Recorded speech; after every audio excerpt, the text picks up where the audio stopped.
Hey, last one in Canada, and I'm glad we're leaving. No, this is Old Yellow Top. Okay, what Old Yellow Top is the description of Old Yellow Top matches those of Bigfoot, except his namesake, the yellow mane or patch of hair on his handsome secondary sources on his head. Secondary sources describe him as walking with a limp. He has a limp. Old Yellow Top was first reported in September 1906 by a group of men building the head frame of the violet mane East Cobalt. Yeah. In 1923, another sighting of Old Yellow Top was reported.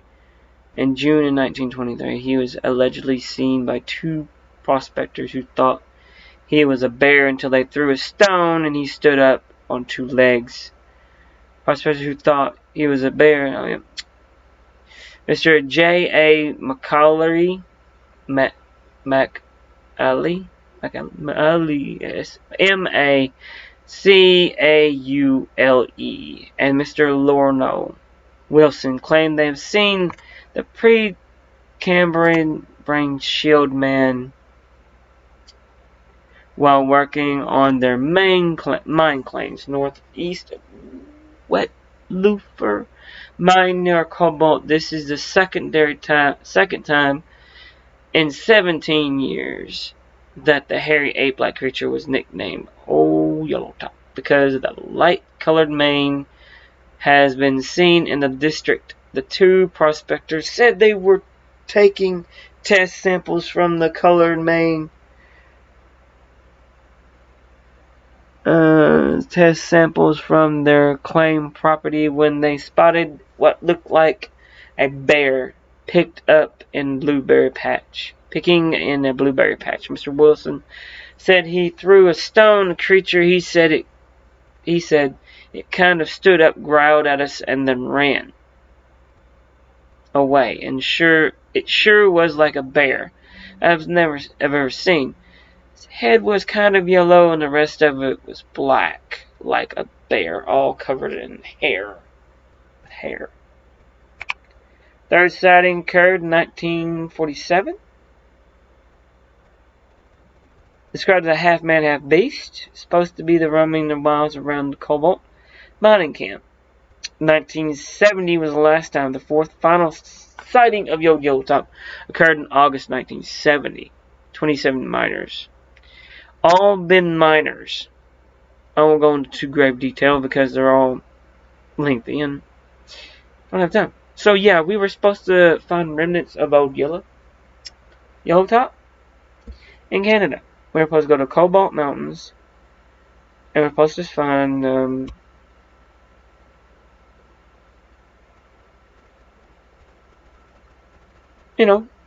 find Old Yellow Top. It was not the easiest thing we've ever done. Not at all. Yeah. See, they just wanted proof that Yellow Top existed. It was 1970, so we went to go interview some of the people.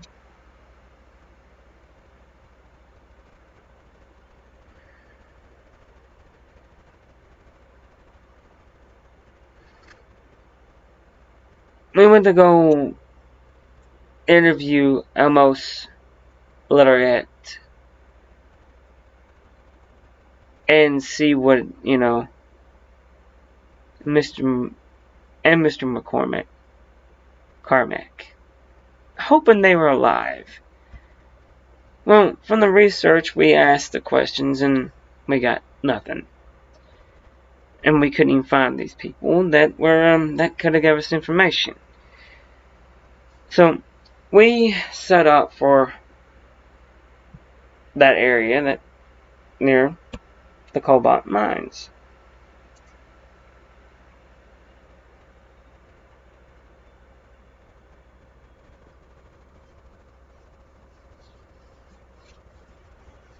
So we sat up there and we took cameras and everything. This thing has not been since the 1970s. It could even be dead for all we know. Or it could be alive, or remnants, or another creature. No, it's offspring. Could be, or it's, grandkids, whatever, could be alive. We wouldn't know. So we sat up there and we put cameras and we put more cameras and more cameras. And Bigfoot's hard to find. This was a yellow maned Bigfoot. It would have stood out.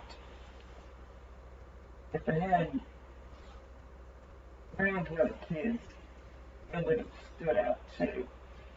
So we went down to some of the caverns, some of the caves and stuff like that, some of the mines, and put up cameras and stuff like that. Not too deep though.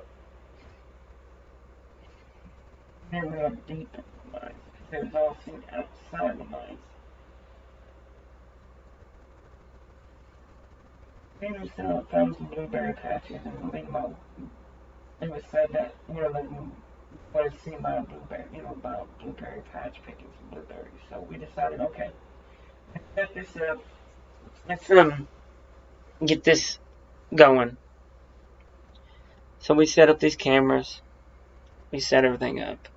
Sometimes, yes, we do have bust. It does bust. We don't find nothing.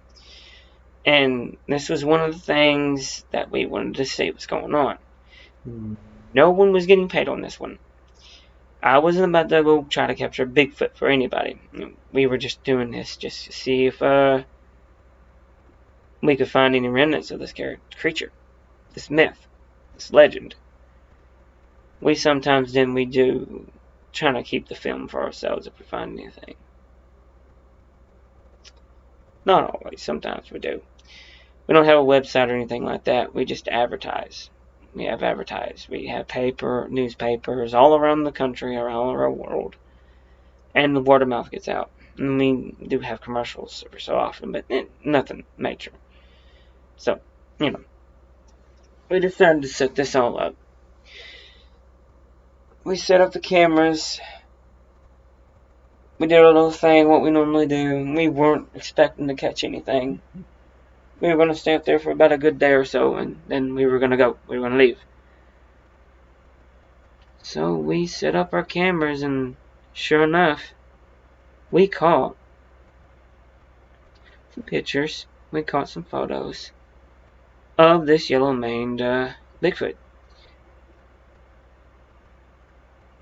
Until it trashed our cameras. And scared the shit out of Jim and Sarah and me while we were camping. Because we had invaded the territory. Wasn't fun. So we decided to get our shit and bail the fuck out. We didn't have no weapons to deal with something that big. We weren't about to shoot at it. We just wanted pictures. Which we got. Blurry pictures. Why is all the pictures of Bigfoot blurry? Because he breaks the freaking cameras. So we hightailed out of there. We had rocks thrown at us. We've had knocking. And we had some odd, strange hooting, some odd, strange howling going on, all because we invaded its territory. We got footprints, we got whatever we could, and we bailed. I learned one thing: if something wants you gone, it's gonna scare the shit out of you, or it's gonna kill you. And I've heard stories of what Bigfoot does. I didn't want no part of it. I left. In quick fashion. But we got what we came for. We got the pictures. We put them in our little case file and closed this case. We decided that, let's not do that again. I know this is kind of a normal one and kind of uneventful, but there are going to be some where they're going to be uneventful. I mean, these are all ad-libbed, all improvised, all off the top of my head. And I won't put in bullshit like some of these other people. You know, I'm not going to say, oh, make it actiony because it seems it needs to be, and nobody in the right mind is going to take on a Bigfoot. So yeah, I'm not going to do that. But if you guys like this video, please like and subscribe. And like I said, good luck, good night, and God bless.